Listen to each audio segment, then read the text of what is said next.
بسم اللہ الرحمن الرحیم نحمدہ ونصلی علی رسولہ الکریم اما بعد۔ آج قرآن کریم کے 25ویں پارے کا خلاصہ ہے، جس کی ابتدا حامیم سجدے کے 6 رکوع سے ہے۔ اللہ تعالیٰ کا ارشاد ہے، من عمل صالحا فلنفسہ، جو کوئی نیک عمل کرتا ہے سو وہ اپنے لیے کرتا ہے، اور جو برے کام کرتا ہے سو اس کا وبال اسی پر پڑے گا، اور تیرا رب بندوں پر ظلم کرنے والا نہیں۔ الیہ یرد علم الساعہ، اس میں آگاہ کیا گیا ہے کہ قیامت کے وقوع کی تاریخ کا علم صرف اللہ ہی کو ہے۔ اللہ کے پاس ہر چیز کا علم ہے، یہاں تک کہ وہ جانتا ہے کہ کس خوشے سے کیسے پھل نکلے گا اور کوئی مادہ کیا جنم دینے والی ہے، سب اللہ کے علم میں ہے۔ جب لوگ خرید و فروخت اور ذاتی دلچسپیوں میں منہمک ہوں گے کہ اچانک قیامت قائم ہو جائے گی، اس دن اللہ مشرکوں سے سوال کرے گا کہ کہاں گئے میرے وہ شریک جن کی تم عبادت کیا کرتے تھے؟ وہ انتہائی ندامت کے ساتھ جواب دیں گے، آج ہمارے درمیان کوئی بھی ایسا فرد نہیں جو اللہ کے لیے کسی شریک کا اقرار کرتا ہو۔ اگلی آیات میں اللہ نے ذکر کیا ہے کہ اکثر انسان نعمت ملنے پر اتراتے ہیں اور تکلیف آنے پر انتہائی مایوس اور نا امید ہو جاتے ہیں۔ اللہ تعالی ہمیں اپنی نعمتوں پر شکر کرنے اور اگر کوئی آزمائش آ جائے تو اس پر صبر کرنے کی توفیق عطا فرمائے۔ اس کے بعد سورہ شورا ہے جو 53 آیات اور 5 رکوعات پر مشتمل ہے۔ اس کی آیت نمبر 38 میں اللہ کا ارشاد ہے، وَأَمْرُهُمْ شُورَى بَيْنَهُمْ، اور وہ اپنے کام آپس کے مشورے سے کرتے ہیں۔ ایمان والوں کی اس نمایاں صفت کی وجہ سے اس سورت کا نام سورہ شورا رکھا گیا ہے۔ سورت مبارکہ کے پہلے رکوع میں خبردار کیا گیا ہے کہ جب اللہ کے ساتھ کسی کو شریک کیا جاتا ہے تو آسمان غضبناک ہو کر جوش سے پھٹ پڑنے کے قریب ہوتے ہیں۔ یہ فرشتے ہیں کہ جن کی اہل زمین کے لیے دعائے مغفرت ایسا نہیں ہونے دیتی۔ البتہ مشرکین اللہ کی نگاہ میں ہے اور وہ عن قریب اپنے کیے کی سزا پائیں گے۔ دوسرے رکوع میں ہدایت دی گئی ہے کہ اپنے جملہ معاملات میں اللہ ہی کو حاکم مانو، اس لیے کہ وہی تمہارا خالق، مالک اور رازق ہے۔ مسلمانوں کو حکم دیا گیا ہے کہ وہ دین کو قائم و نافذ کرے اور اس عظیم مشن کے حوالے سے باہم اختلاف نہ کرے۔ شرع لکم من الدین ما وصی بہ، مسلمانوں کو حکم دیا جا رہا ہے کہ اللہ کے نزدیک دین ایک ہی ہے۔ تمام انبیاء اکرام علیہم السلام ایک ہی دین کی دعوت دینے کے لیے دنیا میں تشریف لائے۔ ان کی شریعتیں اگرچہ مختلف تھی لیکن ان سب کا دین ایک ہی تھا، یعنی دین اسلام۔ حضرت نوح، حضرت ابراہیم، حضرت موسیٰ اور حضرت عیسیٰ علیہم السلام کو اسی دین کی دعوت کے لیے دنیا میں بھیجا گیا تھا، اور پھر یہی مشن دیا گیا ہمارے نبی امام الانبیاء محمد الرسول اللہ صلی اللہ علیہ وسلم کو، اور آپ علیہ السلام کی امت کے لیے اعزاز ہے کہ اسے وہی ذمہ داری دی گئی جو اس سے قبل جلیل القدر رسولوں کی تھی۔ البتہ آگاہ کیا گیا ہے کہ اللہ تعالیٰ کا عطا کردہ عادلانہ دین قائم کرنا مشرکوں کو بہت ناگوار ہے، خواہ وہ سیاسی مشرک ہو جنہوں نے اپنی حکمرانی قائم کر کے لوٹ مار مچا رکھی ہو، یا مذہبی مشرک جو جھوٹے معبودوں کے تصورات دے کر لوگوں سے نذرانے وصول کر رہے ہو۔ ایسے ظالم اور دشمنان دین اقامت دین کے مشن کی بھرپور مخالفت کریں گے، لیکن اللہ تعالی اہل حق کی مدد کرے گا۔ ایسے لوگوں کا کوئی عذر اللہ کے ہاں قبول نہیں جو اقامت دین کی کوشش سے گریز کر رہے ہیں۔ ان کے سامنے ایسے جواں مرد موجود ہے جو اقامت دین کے عظیم مشن کے لیے مال اور جان کی قربانی پیش کر رہے ہیں۔ اس مشن سے گریز کرنے والوں پر اللہ کا عذاب نازل ہو کر رہے گا۔ کتاب اور شریعت کا عطا کیا جانا محض حصول ثواب یا ایصال ثواب کے لیے نہیں بلکہ عمل اور نفاذ کے لیے ہے۔ جو لوگ ایسا نہیں کر رہے وہ خبردار ہو جائے کہ روز قیامت ان سے پوچھا جائے گا کہ تم نے شریعت کے احکامات کے نفاذ سے کیوں گریز کیا۔ اس حقیقت کا احساس کر کے سچے اہل ایمان ڈرتے رہتے ہیں۔ البتہ آخرت میں جواب دہی کے حوالے سے وہی لوگ جھگڑتے ہیں جو بہت دور کی گمراہی میں ہیں۔ تیسرے رکوع میں ذکر کیا گیا کہ خود ساختہ معبودوں کی عبادت کرنے والے خود غرض ہے، ان معبودوں نے کوئی شریعت تو دی نہیں کہ جس کے نفاذ یا اس پر عمل کے لیے مشقت اٹھانی پڑے۔ اس کے برعکس مشرکین چاہتے ہیں کہ ان کے معبود دنیا میں بھی ان کے مشکلات آسان کرے اور آخرت میں بھی ان کے سیاہ اعمال کی بخشش کے لیے اللہ کی بارگاہ میں شفاعت کرے۔ ان ظالموں کی یہ خواہشات پوری نہ ہوگی اور انہیں اپنے اعمال کی بدترین سزا ملے گی۔ اس کے برعکس سچے مومن جنہوں نے شریعت پر عمل اور اس کے نفاذ کے لیے قربانیاں دی ہوگی، ایسے باغات میں ہوں گے جہاں ان کی ہر خواہش کی تسکین ہوگی۔ اللہ تعالیٰ دعائیں بھی انہی کی قبول کرتا ہے جو اللہ کی پکار پر لبیک کہہ کر مال و جان کی قربانیاں دیتے ہیں۔ چوتھے رکوع میں اقامت دین کے لیے کوشش کرنے والوں کی 8 صفات اللہ نے بیان کی ہے۔ وہ دنیا کی عارضی اور کم تر نعمتوں کے مقابلے میں آخرت کی دائمی اور برتر نعمتوں کو ترجیح دیتے ہیں۔ وہ اپنے اسباب کی قلت سے مایوس نہیں ہوتے اور باطل کی قوت اور کثرت اور وسائل سے مرعوب نہیں ہوتے۔ ان کا مکمل بھروسہ اللہ پر ہوتا ہے۔ ان کی پہلی صفت یہ ہے وَعَلَىٰ رَبِّهِمْ يَتَوَكَّلُونَ، وہ اپنے رب پر بھروسہ رکھتے ہیں۔ دوسری صفت وَالَّذِينَ يَجْتَنِبُونَ كَبَائِرَ الْإِثْمِ وَالْفَوَاحِشِ، بڑے بڑے گناہ اور بے حیائی کے کاموں سے پرہیز کرتے ہیں۔ تیسری صفت اگر غصہ آ جائے تو معاف کر دیتے ہیں۔ چوتھی صفت رب کی فرما برداری کرتے ہیں۔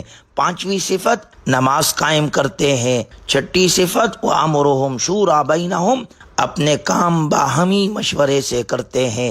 ساتویں صفت اللہ کے دیے ہوئے مال میں سے اللہ کی راہ میں خرچ کرتے ہیں۔ اور 8ویں نمبر پر اگر ان پر کوئی ظلم اور زیادتی کرے تو مناسب طریقے سے بدلہ لیتے ہیں۔ اگر یہ 8 صفات آج کے مسلمان اپنے اندر پیدا کر لے تو ان کی انفرادی اور معاشرتی زندگی میں ایسا انقلاب برپا ہو سکتا ہے جو انہیں علمی اور حقیقی مسلمان بنا کر پوری دنیا میں اسلامی انقلاب کی راہ ہموار کر سکتا ہے۔ سورت کے آخری رکوع میں للکارنے کے اسلوب میں دعوت دی گئی ہے کہ اللہ کی پکار پر لبیک کہو، استجیبوا لربکم من قبل ان یأتی یوم لا مرد له من اللہ۔ اس صورت مبارکہ میں اللہ کی ایک ہی پکار سامنے آئی ہے، یعنی اللہ کے دین کو غالب کرنے کے لیے کوشش کرتے رہو۔ ایسا نہ ہو کہ تم تاخیر کرتے رہو اور موت یا قیامت کا وہ دن آ جائے جو پھر ٹلے گا نہیں۔ اس روز انسان کے لیے کوئی پناہ گاہ نہ ہوگی اور نہ ہی اس کا کوئی عذر قابل قبول ہوگا۔ اللہ ہمیں موت کا دن آنے سے پہلے پہلے اپنے حکم پر لبیک کہنے کی توفیق عطا فرمائے۔ اس کے بعد سورہ زخرف ہے جو 89 آیات اور 7 رکوعات پر مشتمل ہے۔ اس صورت مبارکہ کی آیت نمبر 35 میں زخرف کا لفظ آیا ہے جو سونے اور زینت کے معنی میں آتا ہے، اس لیے اس صورت مبارکہ کا نام سورہ زخرف رکھا گیا ہے۔ صورت کے ابتداء میں رسول اللہ صلی اللہ علیہ وسلم کے دائمی معجزہ قرآن کریم کا ذکر ہے۔ اللہ نے اس روشن اور واضح کتاب کی قسم کھا کر فرمایا ہے کہ ہم نے اسے عربی قرآن بنایا ہے تاکہ تم سمجھو، اور یہ قرآن بڑی کتاب ہے، یعنی لوح محفوظ میں ہے، ہمارے پاس لکھی ہوئی ہے اور بڑی فضیلت اور حکمت والی۔ اس کے بعد سورہ زخرف میں اللہ کے قدرت کے دلائل کا ذکر ہے کہ یہ آسمان کی نیلی چھت، یہ زمین کا فرش، یہ بلندی والا پہاڑ، یہ بہتی ہوئی نہریں، یہ تا حد نظر پہلے ہوئے سمندر، اور یہ آسمان سے قطرہ قطرہ برسنے والی بارش، اور یہ سمندروں پر رواں دواں کشتیاں اور جہاز، یہ ہر قسم کے چوپائے جو کھانے کے کام بھی آتے ہیں اور نقل اور حمل کے بہترین ذرائع بھی ثابت ہوتے ہیں۔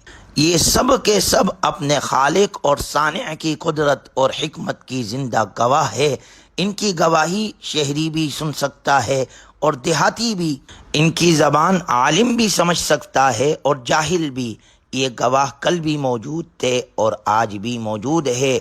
ضرورت صرف ان کانوں کی ہے جو حق کی گواہی سن سکے، ان آنکھوں کی ہے جو حق دیکھ سکے، ان دلوں کی ہے جو حق کو قبول کر سکے۔ دوسرے رکوع میں زمانہ جاہلیت کی ایک انتہائی قابل نفرت سوچ کا ذکر ہے، وہ یہ ہے کہ ایک طرف ان کی نفسیات یہ تھی، اذا بشر احدهم بما ضرب للرحمن مثلا ظل وجهه مسودا وهو كظيم، کہ وہ بیٹیوں سے سخت نفرت کرتے تھے، اگر ان کے ہاں بیٹی پیدا ہو جاتی تو وہ لوگوں سے منہ چھپاتے پھرتے تھے اور اسے زندہ درگور کرنے کی تدبیریں سوچتے تھے۔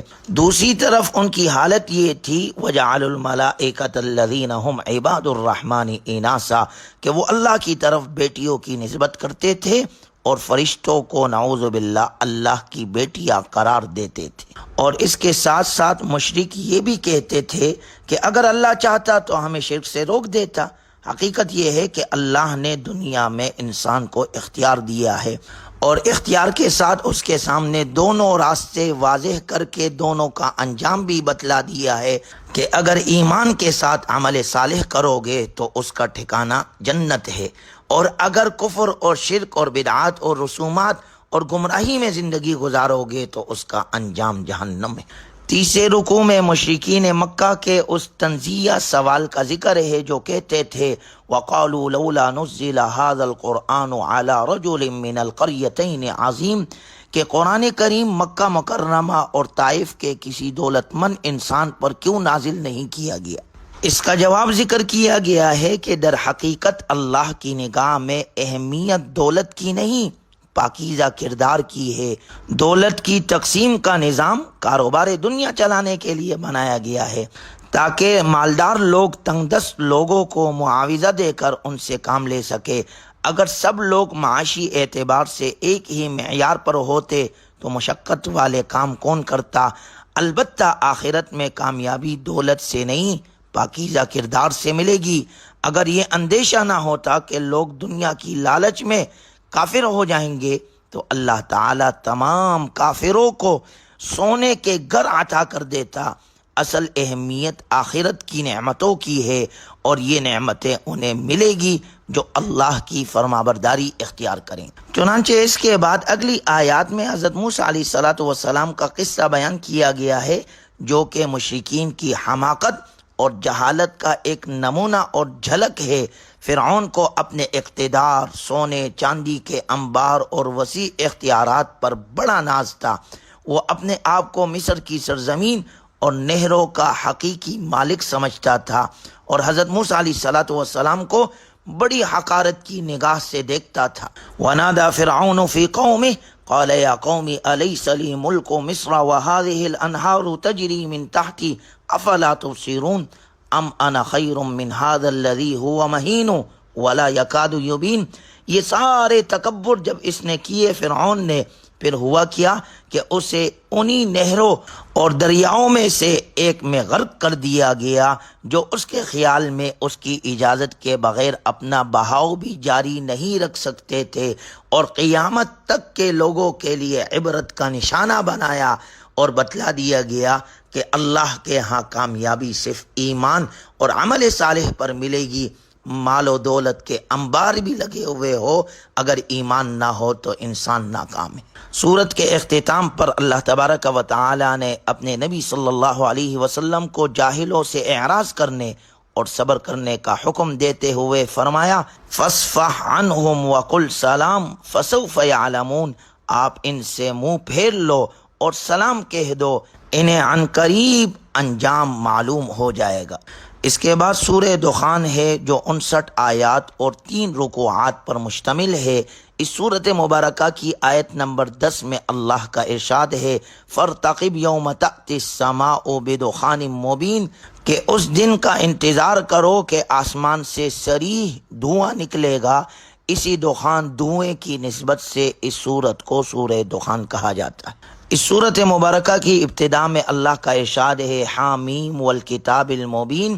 اللہ تعالیٰ نے کتاب مبین یعنی واضح کتاب کی قسم کھائی ہے۔ یہ کتاب اعجاز کے اعتبار سے بھی واضح ہے اور احکام اور مضامین کے بیان کے اعتبار سے بھی واضح ہے۔ اللہ نے قسم اسی اعتبار سے کھائی ہے، انا انزلناہ فی لیلۃ مبارکۃ انا کنا منذرین کہ ہم نے اس کتاب کو مبارک رات میں نازل کیا، اس سے مراد لیلۃ القدر ہے جو کہ ساری راتوں سے افضل ہے۔ اللہ تعالی ہمیں یہ رات نصیب فرمائے اور اس میں عبادت کی توفیق عطا فرمائے۔ رحمتا من ربک انہ هو السمیع العلیم، یہ کتاب اللہ تعالی نے بندوں پر رحمت کے طور پر نازل کی ہے، ورنہ وہ بندوں کی عبادت کا محتاج نہیں۔ اللہ کی ربوبیت کا تقاضا یہ ہے کہ وہ بندوں کو ہدایت سے محروم نہ رکھے، لیکن مشرکین اور کفار قرآن اور بعث بعد الموت کے بارے میں شک کرتے ہیں۔ سورت کے دوسرے رکوع میں ذکر ہے کہ مشرکین مکہ بڑے تکبر کے ساتھ دعویٰ کرتے ہیں کہ مرنے کے بعد دوبارہ زندہ نہیں کیا جائے گا۔ انہیں جواب دیا گیا کہ دنیا عمل کی جگہ ہے، مرنے کے بعد دوبارہ زندہ کیا جائے گا تاکہ ہر شخص کو اس کے عمل کا بدلہ دیا جائے۔ ان یوم الفصل میقاتهم اجمعین یوم لا یغنی مولا عن مولا شیئا ولا هم ینصرون، اس وقت کوئی دوست کسی دوست کے کام نہ آ سکے گا اور نہ کہیں اور سے مدد حاصل ہو سکے گی، الا من رحم اللہ، مگر کامیاب وہی ہوگا جس پر اللہ کی رحمت ہوئی۔ اللہ ہمیں اپنے رحمتوں سے مالا مال فرمائے۔ سورت کے تیسرے رکوع میں اللہ کے نافرمانوں کو جہنم میں ملنے والے شدید عذاب کی تفصیل اور فرمانبرداروں کو جنت میں حاصل ہونے والی عظیم نعمتوں کا ذکر ہے، اور نبی صلی اللہ علیہ وسلم کو بشارت سنائی گئی فَإِنَّمَا يَسَّرْنَاهُ بِلِسَانِكَ لَعَلَّهُمْ يَتَذَكَّرُونَ کہ آپ علیہ الصلوۃ والسلام کی زبان اطہر کے ذریعے سے اس قرآن کریم کی تعلیمات کو سمجھنا لوگوں کے لیے آسان کر دیا گیا ہے۔ جو نہیں سمجھ رہے وہ بد نصیب آخرت میں برے انجام کا انتظار کرتے رہے۔ اس کے بعد سورہ جاسیہ ہے جو 37 آیات اور 4 رکوعات پر مشتمل ہے۔ اس سورت مبارکہ کی آیت نمبر 28 میں اللہ کا ارشاد ہے وَتَرَى كُلَّ أُمَّةٍ جَاثِيَةً، اور تم ہر ایک فرقے کو دیکھو گے کہ گھٹنوں کے بل بیٹا ہوگا۔ جاسیہ کا معنی ہے گھٹنوں کے بل بیٹنا، چونکہ قیامت کے دن لوگ خوف اور ہیبت کی وجہ سے دربار الہی میں گھٹنوں کے بل بیٹے ہوں گے، اور اس صورت میں اس خوفناک منظر کا بیان ہے، اس لیے اسے سورہ جاسیہ کہا جاتا ہے۔